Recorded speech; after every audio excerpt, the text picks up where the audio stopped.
thank you so much for joining the Falling for Learning podcast. I am TD Flinaw, a national board certified educator and parent who is on a mission to ensure that parents have the strategies, resources, and skills needed to make sure that they know how to get their kids on track for learning and to stay on track for success.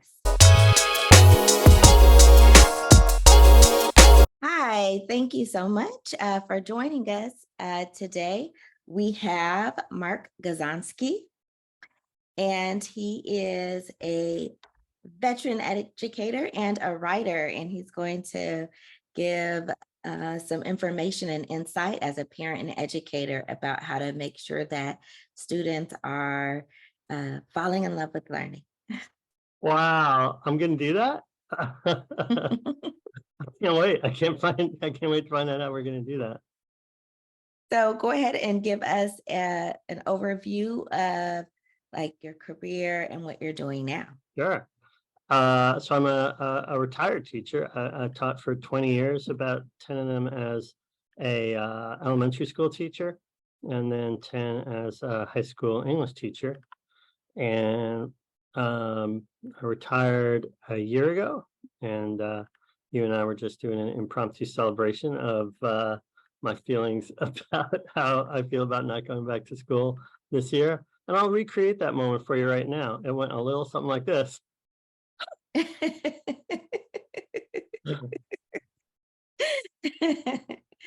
be All honest. right. Yeah, amid all the joy, I reflect upon my years as a teacher with I mean, why not? Why not feel joy now? It's not going to change anything. But I know I learned a lot as a teacher. I learned a ton as a teacher, and I think that's one of the good signs. That's a promising sign when the teacher's learning something. At least somebody's learning something. And one person in that room is getting something out of the experience, and I pretty much always was. I remember I remember caring passionately about what I was doing, and I think that's another good indicator. Um, that might be almost enough about me. You asked like what I'm up to nowadays. Yeah. So what are you doing now? Yeah. Well, I've always been writing, and I was writing and publishing throughout my teaching career. I think that's ramped up a bit. I have a regular gig writing feature stories for the LA Times now. So that's been a great case of what I planned on happening actually happening. Because as I was retiring from teaching, people asked me, well, like, what are you going to do next? And I said, Right. I'm going to be a journalist. All right. Sure enough, here I am. Okay. So I have been following a little bit about what you've been doing. And so it goes right in hand with falling in love with learning, because one of the things that you've been doing is going throughout the city of Los Angeles. And can you tell us about your latest project? Um, I'll tell you a little bit about the project that I've been working on. Um, in general, it's an amazing opportunity. It's just like, Mark, we want you to go around Los Angeles and tell us what you think and feel about what you see when you go there. I'm like, yes, I am just the right person for that, because I'm always going around all over Los Angeles. I'm always thinking and feeling stuff. I'm very sensitive. So originally, the first piece I wrote for the Times was about my quest to play tennis on every public tennis court in Los Angeles. All right. Wait a minute. How many are there? Do you know? There are quite a few. I'm not counting high school courts Okay. Not high school. because of some, I don't know, partly out of convenience, because that would just be too many. That would be It was partly out of convenience, and then I decided to try to prop that up by saying, like, well, people who don't belong on high school or on school grounds shouldn't be going on school grounds. Mm-hmm. I don't know. If you go there on the weekend, like, why not? Like, no one else is around. But anyway, that was my choice. I'm just doing the park courts. And there's Okay. plenty of them. There's like 240 of those, and I'm up to 110. All So right. I'm almost halfway there. It's been a lot of tennis courts. And that's good because otherwise I would just be sitting around asking my wife if it was time for lunch. So I go around to all these tennis courts and I take almost exclusively public transit or I ride my bike, which is another big part of the puzzle. Um, I do feel kind of like my commute has become my job because sometimes it'll take me like 2.5 hours to get to these places. Like, So wait, you're traveling 2 hours and or what? Okay, wow. And yeah, then back again, correct? yeah, you got to, So you you got know, yourself another full-time gig. yeah. So that's a lot of interaction. It's a lot of interaction with the sort of the built landscape of Los Angeles, and it's a lot of interaction, very low key, and not eyeballing anybody. But you do see a lot of people. There's a lot of people watching, and Right. of And if you ever like, I wish I had some situation where I could feel some combination of like, oh my God, and compassion. Like, right, hop on a bus, or better yet, hop on the metro, because you'll see a lot of things. so just to go back to this, like we talked about, this is a falling for learning and about how to um, ways to explore. So it first of all, we know it's about exploration and like the freedom to explore. So tell us about like tennis, like what made you decide to do this tennis journey? There's a lot of things behind tennis. One of the main things is that my younger by 2 minutes daughter Claire said, like, Daddy, when after you retire, you should play tennis on every public tennis court in Los Angeles. I was like, yeah, yeah, good idea. I'll So store that tips one from the too. kids. Yeah. Uh, I thought it was pretty loony. But then it got to be like this time, like a year ago, and I didn't have to do lesson plans. I didn't have to set up my classroom just right to make it perfect for that one moment. I didn't have to do anything. So I was like, I know what I'll do. I'll go start playing tennis on every public tennis court in LA County. So thank you always to Claire for giving me this great idea, without which, I would really, be scratching my head for like, what am I supposed to be doing? Is this typical of your like relationship with your kids? Like they suggest you do things and you give them like you'll like follow it or give them the freedom to explore different adventures when they were younger. Well, I better give them freedom to explore now because they're 28 years old. Okay. 28? Yeah. Yeah, I think they made it Okay. past the treacherous 27. So they're 28, so they better be doing, living their adult lives. But as they were coming up, Hmm. my wife and I were pretty notorious among our friend set for being like, "You're letting your kids do what?" Um, but they did pretty well. They did fine as free range children. Um, and just getting back to myself and learning. Yeah, man, I'm learning a lot. I learned, like, I learned that the mountains in East LA, they're like right there. It's been really good for getting out of my West Side bubble. Because Okay. you experience things on the West Side, you're like, oh, that ocean breeze sure is nice. But then, you get out to the West Side and you're like, I didn't even know that there were hills in Monterey Park, but there are. They're nice, low, rolling hills, and if you get up on top of them, you can see clear down to Long Beach, and it's just like, oh, who knew?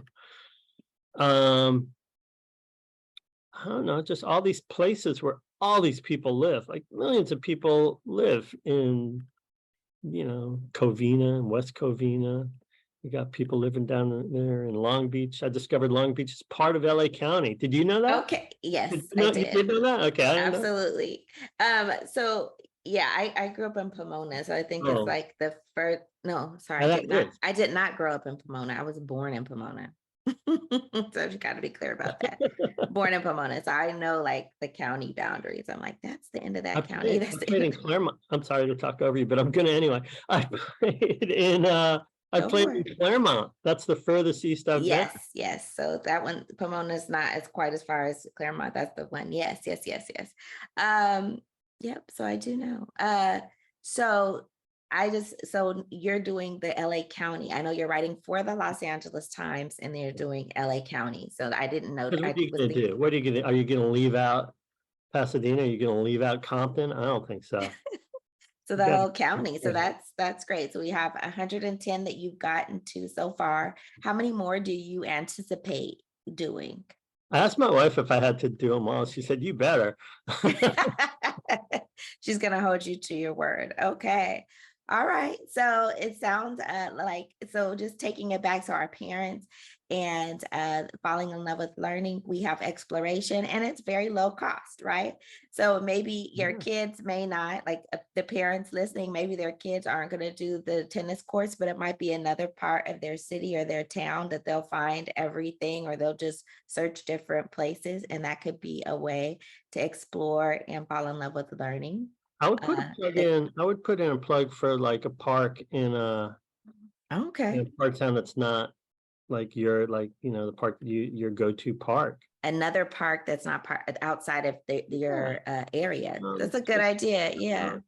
different park It because could take there's a bunch of transfer. them. And Hmm. the LA Times has a lot of parks material. So if you're like, I don't know any parks to go to, like type in parks LA Times. I wrote a different piece I wrote was based on one of my uh well, not one of my all-time best teaching lesson, which was about loafing. Okay. There's Yes. that Walt Whitman poem, Song of Myself, where he goes, I lean and loaf and invite my soul, and goes on and on beautifully, remarkably. Yes. Uh, I but read that anyway, piece. I was like, let's stop there, guys. What does it mean to loaf? They're like, we don't know, mister. Why don't you tell us? I was like, I have a better idea. They're like, no, you don't. We hate all your better ideas. So I was like, no, listen, this time it's good. Let's go out and let's just loaf. And they're like, I was like, no, you'll like it. You'll like it this time, I promise. So we would go out and we had this huge lawn at the high school where I did most of my high school teaching, grand arts. Okay. Hey, grand arts. Anyway, huge lawn, and we would just go out. I was like, okay, let's just loaf. And they were like, what's that? I was like, just do nothing. You can look at the clouds. You can look at bugs in the grass. You can just talk to each other. You can take your ease. They're like, really? I was like, watch me. And so I would lean against a tree and just let them loaf for 10 minutes. And then I would be like, that's it, back to class. We have to write about loafing now. If we don't write about it, then there's no justification for it. And it's just bad teaching. But if you do something and then you come back and you write about it, that's good teaching. So it's just that little adjustment. That's all you have to do. It's just like Hmm. do something and then write about it. Anyways, they loved loafing. When I gave them when I asked them for feedback, when I bravely asked them for feedback at the end of a semester and said, like, what do you think you're going to remember about this? They would say loafing. Like if it was a bar graph, like this would be loafing and like everything else we did The would be favorite thing for some the cool stuff. students. We made scale models of Moby Dick and hung them from the ceiling. We did like Orwell's World, which was an amusement park based on 1984. I thought all of that stuff was great. And they were like, we'd rather you just tell us the answers. I was like, that's not how I do things. And they're like, well, you should look into it because we like it that way. So really thinking about exploring, thinking about like how you could transfer that to writing and not giving them something specific that they're looking at, but they were able to kind of figure out and observe something that was interesting to them that caught their interest. Yeah. And so this is something could be replicated with teachers and parents and really thinking about, I think what stood out there is you're saying the ease, right? So sometimes we have parents who get really intense and they unfortunately turn their Yeah. kids off from learning. Yeah. And so these are some strategies for helping. Yeah. There's a lot of hazing that has gone into education. Like we did it that way. I had to memorize all those Latin roots, so better get that done. Uh, I like but the term hazing. We yeah, don't think a about it lot in of that it, way. teachers do it, parents do it, and It's the hard. You got to go the hard way. Yeah. yeah, I don't know. I don't know if hard is necessarily. I mean, sure, you learn things the hard way, but you learn things a lot of different ways. And I just liked experiential learning. I always figured like if kids were having an experience that touched them, somewhere, and then they wrote about it, that it would stick with them. And it didn't work for all these kids. Like a lot of kids, by the time they hit, later years of high school, they're programmed to learn in a certain way. And to all of a sudden be like told to experience things and ask questions and Yeah. high foreground their curiosity. They're like, no, I'll do that on my time, mister. But anyway, No, you're right. It is something good about trying to get it in early for kids so that you could change that mindset. Some of them do try to break out of that, but I do encourage parents, as the parents, right, who have that special sauce with their kids, that maybe they would be able to help break them out of it, or someone close to the family can break them out of that entrenched mindset about learning if they've had some negative experiences or something like that. So, yeah, especially kids who are like not good at school. yeah. Yeah.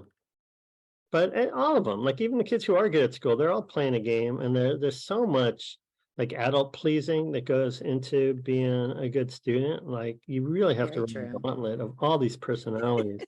And some of these teachers are going to be inspired teachers, and some of them are just going to be folks who are trying to, you know, pay the rent. Um, and so, all of that, it goes both ways. Teachers have to do a lot of emotional calculus with the Hmm. 30 or 40 or 50 or however many of them are kids are in the classroom, but Right. students have to negotiate their teachers a lot. And I don't know, whatever, that's kind of life. But I guess if there was a point here, it would be that as a parent, you talked about sort of the special sauce. If I was going to advocate for anything in the parent child relationship, it would be like to have fun and to let the student take the lead in what they want to learn about, Hmm. and like really kind of low key encourage that. Like definitely encourage it, because encouragement I think is hugely important, and people remember that and Right. they treasure it. But if it, I don't know, like we're talking a little while ago, and we talked about skateboarding, which I always hated as a topic. That when students started reading about skateboarding, I was like, "Oh no, not skateboarding!" But I was wrong. I should have paid more attention to that, because that was that was a topic that a lot of kids just loved, and also like a Right. huge thing in skateboard culture is learning, and a Yes. huge thing about the way they learn is they learn from their peers. And falling. And Right? Like the most important one of the top 3 important lessons is I had to take a fall, you yeah, know? So they were it's learning part of all the kinds of process. they were all kinds of learning great stuff, and I was just being an elitist snob like always, and totally missed an opportunity there. So I urge others who are, if you're listening to this, don't be an elitist snob about skateboarding, because it's a treasure trove of learning.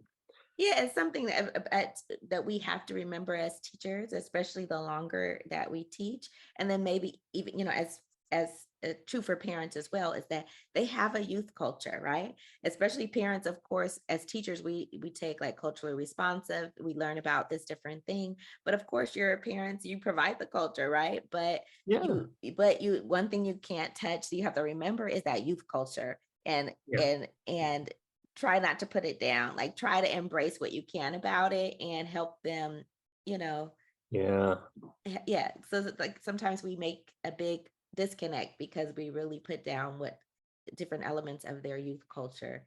yeah, And that's not so, gonna help. That's not gonna help. You can think it, but yeah. don't say it. And And might and be really, better not yeah, even be better not to think it, right. And like sometimes we even like will forget. I remember my husband once was like, this kid came through with, his a speaker was loud with his phone blasting. And I was like, what's the difference between the boombox? And he's like, I don't know. It's like we forget, right? We forget, like, yeah, we had a I don't boombox know. back in the day. Did the kids have their loud little speaker? They might have a little speaker, they might have their phone or whatever. And it's like, that's annoying. I would follow those kids around trying to Shazam, like, whatever they were playing, because those kids, like, Yeah. that must be Hmm. good if they want everybody to know that they're Yeah. part of it. Sometimes we forget, but it's important for us to honor that part of them as well. And, try not to be too intense. I also tell parents, like, take a break if things get too intense, if you're trying to work with your kid. Oh, for Uh, sure. yeah. Sure, you would do it with your printer, right? When your printer doesn't work, you're like, "Forget it, I'll just come back. I'm gonna go get lunch, I'll come back, and I'll figure out the printer later." So if you do it for your printer, Do it for your Absolutely. kid, sure. Mhm. Um, so I think a lot in terms of what can teachers and parents do that a video game can't do, because we Mhm. see these kids like on their video games like until the wee hours of the morning. They're really intense and They devoted to are. it. And I don't know, I could never quite crack the code on this because there's so much discovery involved in these video games. Like you got to Yes. figure this stuff out for yourselves. Like you figure out like the whole game is like you figure out how to play it. And I was like, how come learning in school doesn't work like that? Because that's such a rich environment. Yeah. The discovery. Mhm. Yeah. So I don't know. I don't. If I could start like making wishes about how education worked in the future, and I think it's gonna. I think there's going to be a lot more incorporation of video game, both the technology and the psychology of it. Because I see that with like Duolingo. Mhm. Not some game. It incorporates elements of competition, and I don't know. It's not exactly a game, but it's pretty good stuff. Yeah, I mean, I think you've made some really great points about how, exploration, free exploration, also like discovery, like, when they're loafing, they get to kind of follow what's interesting to them out there. And it may not, every same place, but, everyone may have locked into something different while they were out there loafing, observing the environment. Yeah. And then it never stops, right? Like as parents and teachers, we could think about how we could continue that for students, whatever it is, right? If it's something like skateboarding where they are really challenging themselves to fall and do better and do challenging things. And then they'll also be able to see that transference, right? Between like, okay, when I'm writing, I could mess up. When I'm doing math, I could mess up. Just like when I'm in skateboarding. Well, I think the this idea of encouraging exploration is really important in the era of the chat bots, because now like any kid could turn in, you know, that elusive beast, the 5 paragraph essay. Right. It's like, we got that for you. I got that for you, mister. Here's my 5 paragraph essay. Yes. Ain't it great? And I think the challenge for teachers now would have to be like, where are you? Where are you in that essay that Yeah. you had a chatbot write for you? Like, where are you, kid?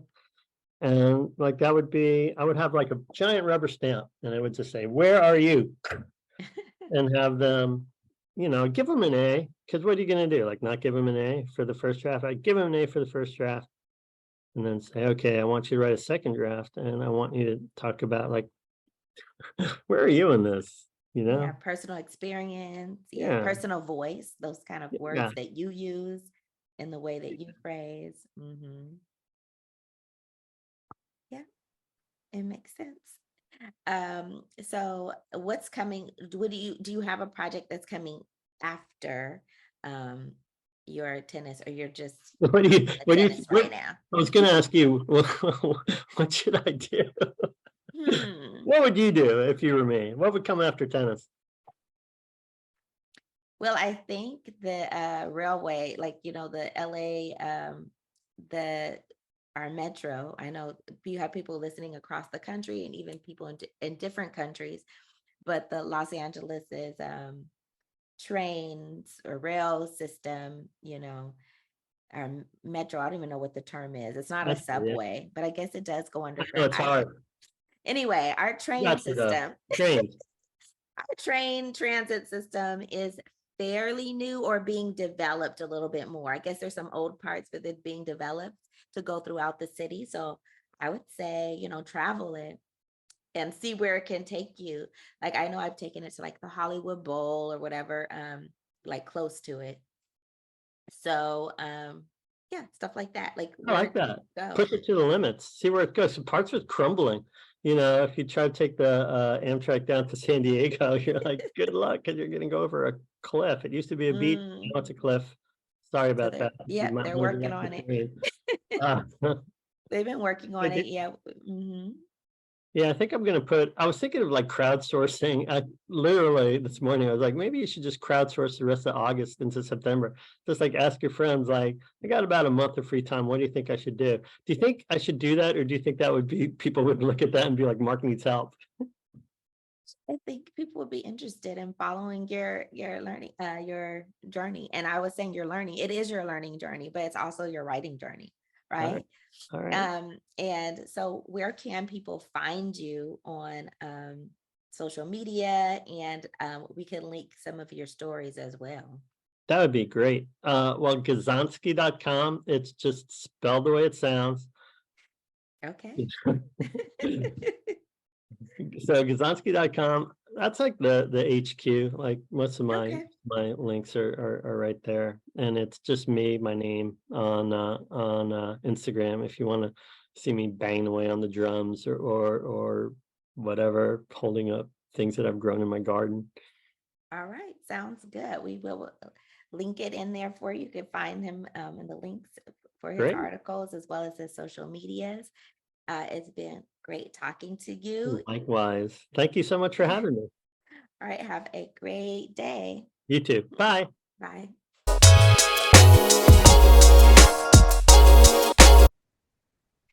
Thank you again for joining the Falling for Learning podcast. I am TD Flinall. We drop new episodes every Saturday at 5 p.m. Join us on YouTube at youtube.com/fall4learning. youtube.com/fall4learning. You can also catch us on Spotify, Apple Podcasts, all the major podcast platforms. And we appreciate you for joining us and making sure that you have the tools and resources to make sure your children are on track for learning and can stay on track for success. Have a great week. Thanks again.